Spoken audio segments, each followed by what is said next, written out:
एक महिला भक्त वृंदावन से बिहारी जी लेकर अपने घर आई और तभी बाहर से गोलू घर के अंदर आया और माँ से पूछता है कि माँ, यह कौन है? तो मैया ने बोला, ये भगवान हैं और ये ही हमारे मालिक हैं। अब तो घर में जब भी कोई नई चीज बनती तो सबसे पहले बिहारी जी को भोग लगता। पहले यह सब चीजें गोलू को सबसे पहले मिलती थीं। इससे गोलू बहुत चिढ़ने लगा और मन ही मन ठाकुर जी को कोसने लगा। एक दिन गोलू की माँ काम पर जाते समय बोली, गोलू, यमुना जी से मटके में जल भर कर लाना। जब गोलू पानी भरने के लिए जाने लगा तो जाते जाते बिहारी जी को कहने लगा, खाने के लिए तो सबसे पहले तैयार रहते हो, लेकिन काम तो मुझे ही करना पड़ता है। अगर यहाँ रहना है तो काम करो। कहकर गोलू यमुना जी से जल भरने के लिए चल पड़ा। गोलू जब यमुना जी में जल भरने लगा तो उसने देखा कि यमुना जी के अंदर बिहारी जी विराजमान हैं और कह रहे हैं, ला गोलू, घड़ा हम भर देते हैं। गोलू उनको देखकर हैरान हो गया और बोला, नहीं नहीं, मैं अपने आप भर लूंगा। लेकिन ठाकुर जी ने उसके हाथ से घड़ा ले लिया और भरकर घर ले आए। गोलू घर आकर डर रहा था कि अगर माँ को पता लगा कि मैंने ठाकुर जी से काम करवाया है तो आज मेरी पक्की पिटाई होगी।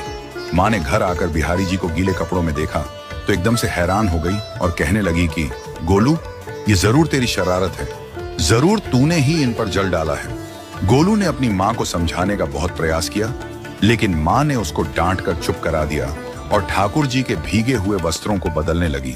अगले दिन जब माँ ने गोलू को अनाज पिसवाने का काम दिया तो बिहारी जी फिर अनाज का कनस्तर ले आए और माँ को ठाकुर जी के वस्त्रों के ऊपर सूखा आटा पड़ा मिला।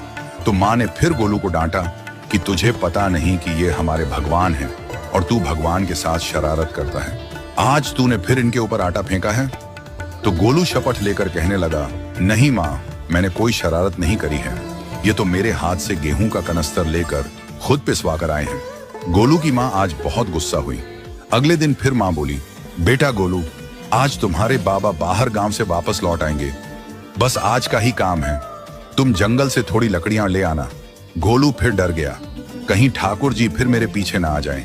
गोलू ने माँ को बोला कि मैं चला तो जाऊंगा, लेकिन बिहारी जी को समझा लो, वो मेरे पीछे ना आई। उसकी माँ हंसकर बोली, हाँ हाँ समझा दूंगी, तुम जाओ तो सही।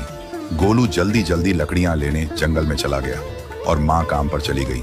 लेकिन उस दिन माँ काम से जल्दी वापस आ गई और देखा बिहारी जी अपनी चौकी पर विराजमान नहीं है।